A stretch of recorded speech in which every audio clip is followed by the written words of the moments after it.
bien nombreux, ça fait plaisir devant la permanence de Madame Guy-Muller. Moi j'ai préparé un truc écrit parce que je ne suis pas très douée pour la parole spontanée, je suis désolée. Et si d'autres veulent prendre la parole après, pas de problème, hein, bien sûr. Alors, décidément, on ne va pas tourner la page de la bataille des retraites de sitôt, comme le voudrait Macron. D'ailleurs, avec le prix des casseroles, il a très vite abandonné sa tournée des popotes en France pour se réfugier à l'étranger. On l'a vu en Mongolie, en Moldavie. C'est Tintin, en fait. Hein. L'image d'un président honteusement bunkerisé derrière des rangées de policiers, ça fait des tâches. Il préfère les tapis rouges. Pour détourner l'attention, Elisabeth Borne nous amuse avec les 100 jours d'apaisement. Elle nous parle d'industrie verte, traduisez greenwashing, de partage de la valeur, traduisez pas question d'augmenter vos salaires, ça fâcherait nos amis capitalistes. On va juste vous donner une petite aumône. Avant de partager quelque valeur que ce soit, on voudrait surtout partager le pouvoir d'en décider. Dans la Ve République, un homme seul peut imposer sa volonté contre le peuple, l'ensemble des syndicats et une majorité de députés à coup de 49.3, de 47.1, de 44.3 pour le bloquer au Sénat. Et le dernier en date, l'article 40, pour saboter la proposition de loi d'abrogation du groupe Lyot. 357. Mais le 49.3 s'affiche partout. Il est maintenant le symbole de l'autoritarisme du forcené de l'Élysée et d'un système de domination d'un autre âge. Sur les murs, sur les pancartes, dans les slogans. Une prise de conscience inédite. Dans ce contexte, il est urgent de s'unir pour rendre le pouvoir au peuple, mettre en place une assemblée constituante pour passer à la 6e République et donner de nouveaux droits aux citoyens, comme le référendum d'initiative citoyenne.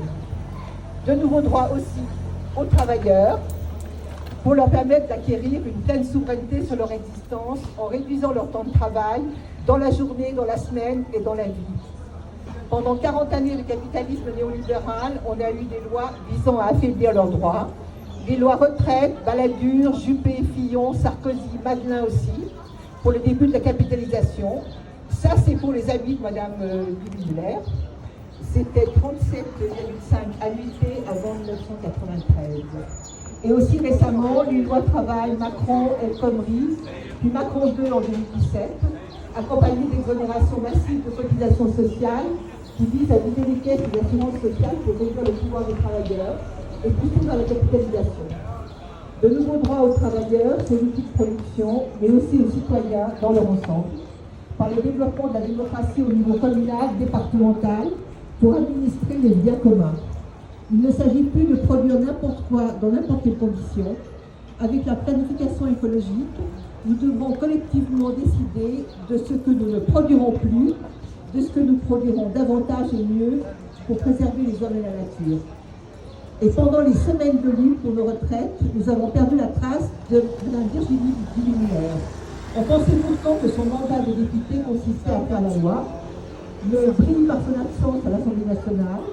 Elle passe son temps à couper les rubans, à inaugurer les clientèles, pour faire oublier qu'elle est pour la retraite à sa 55 ans, comme elle le défendait encore au printemps dernier.